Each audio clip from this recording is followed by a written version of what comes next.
Down trackside right now is a track owner and manager Bill Guthrie with the legendary Big Daddy Don Garlits. Go ahead, Bill. Thanks, Jim. You know, this is a real pleasure for me. My 25th year here at MCIR, and to have a friend that I met many years ago when he first raced here. He was a gentleman, he still is, let me tell you. Whether he's racing or he's just talking to you, he's the same way. And we're so proud to have him here for our first Legends Night here at MCIR. Don, I'd just like to have you reminisce about this starting line that you've been in. Well, Bill, you know, it's a pleasure to be here. It's been 20 years since I actually raced here. 1974, we ran Tommy Ivo here in a match race, and before then we used to have some really wild American Hot Rod Association national championships. In fact, when the American Hot Rod Association started the actual points world championships, this was one of the tracks that was on the circuit. It was the very first time that Top Fuel dragsters ran for points and had a purse at the end of the year. And back in those days, it was $20,000, a tremendous amount of money. A national event today sometimes only pays $20,000. But one particular time here, in fact, there's two incidents here that always stuck in my mind. One being, we would do fire burnouts in those days. That's outlawed today, but we would pour down a compound that we would spin the tires in, where you see the water boxes back here now. That would be material that we would put down under the tires, and a lot of times it was a product called butyl rubber. And to give you an idea what that is, any of you have ever patched a bicycle tube, that little tube of material, the glue, is actually butyl rubber. And imagine that in a more thinned out condition, how flammable it is. And we would pour that down under the tires, and in lots of cases, as you spun the tires, it would throw it on the headers and they would catch on fire. Most of those fires were not set. But in one of these particular times, they poured an awful lot of the stuff down under this guy's tires. His name was Flip Schofield. And it was sitting right over here in this spot, right over here too, in the far lane.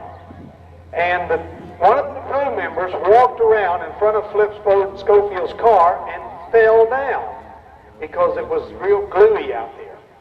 And at that exact time, the flames had been coming out of this guy's headers, out of Flip's headers, and it ignited the fumes, and the whole back of the car caught on fire. But this guy was down in front of his car, and Flip couldn't get out of the fire, and it literally exploded the tires right where the car sat. Well, soon after then, they didn't allow any more fire burnouts. But another incident that happened here that was very unusual, that only happened once in the sport, and it was right here at the Marion County International Raceway. We had a brake rule in those days, and the brake rule was such: if there was a car that broke that won, he was out of the race, and the lowest ET loser was back in the race. Well, it just so happened that the lowest ET loser in each round was Steve Carbone, and I always happened to race him. I ran with Steve Carbone 4 times side by side at this drag strip. And the final round, I had Don Cook. He was sitting right over here, and I was over in this lane on the far side, and Don Cook and I were to make the final round. And he made the burnout, and the car blew up. Well, you know, I couldn't see him, but the rule said if the car broke, he was out. So the race hadn't started yet, so they pushed Don Cook in the middle of the track in front of the Christmas tree right there, and they brought Steve Carbone back for the 4th time. It was a story that went on the Associated Press and went all over the country because it was so unusual. Well, needless to say, they changed the rules after that too, but I raced the same guy 4 times for the championship right here at Marion County. Don, everybody knows that you have a museum down there.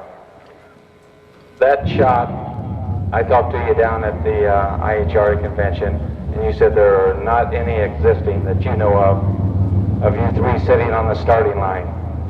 Well, I want to tell you, my wife Shelby and I want to present the only picture that is in existence that will go into the Don Garlits Museum. 3 of them on the line, folks. Give this guy a hand. What do you say?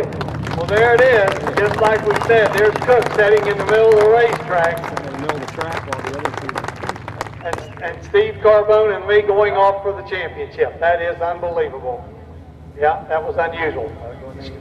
Nothing strange has ever happened in the sport, to my knowledge. It's the only one, folks. He's going to be back over there signing autographs. Stop back over and see this picture. It's the only one in existence. When I talked to Don, he says, God, I'd love to have a picture like that. We got one made for you. We think a lot of you, fella. Want to wish you good luck in your new occupation. Tell everybody, a lot of them aren't really familiar with what you're doing. Well, let me just say this, Bill.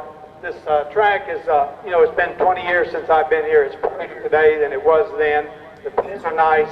This is one of the tracks that's the backbone of the sport. Believe it or not, ladies and gentlemen, we couldn't survive with just national events. Because who would race in them? Who has got enough money to just go to national events? It's places like this that provide you people with a place to race and run your cars locally.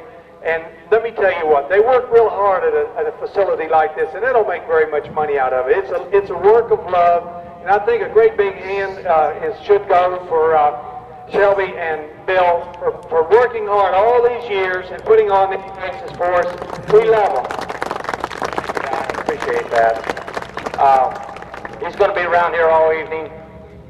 Stop over and see him. This will be the last time. Again, you got to tell him what you're going to be doing. Well, I'm 62 years old, and I've got a lot behind me. I've won a lot of races, and I've got the museum, and I really love to restore cars. I've got 15 years of restoration work to do down there. But my wife and I, we've been looking around America, and I got 4 grandchildren, and I just don't think our country is headed in the right direction.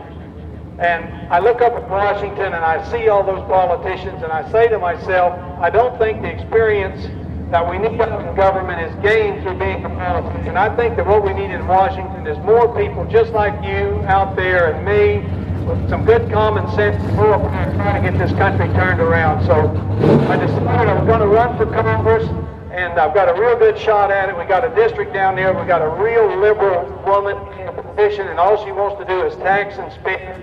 And also tax the Social Security recipients, and the people of that district are just a little bit fed up with it. So I'm going to go to Congress, and I'm going to give a little service back to the country because the country's been good to me, and I think I should do it. And I highly recommend that you people out there think about the same thing. This coming November, vote for Republicans because they're more conservative, and I think they got a better chance of helping our country than the liberals. Thank you very much. Thank you, Don. Give him a hand, folks. Great guy, great gentleman, and great friend. He's going to be over there. He's going to sign these too. Okay, thank you very much, Bill. Big Daddy Don Garlits, the legend of drag racing here for our Legends Night here at MCIR. You guys over the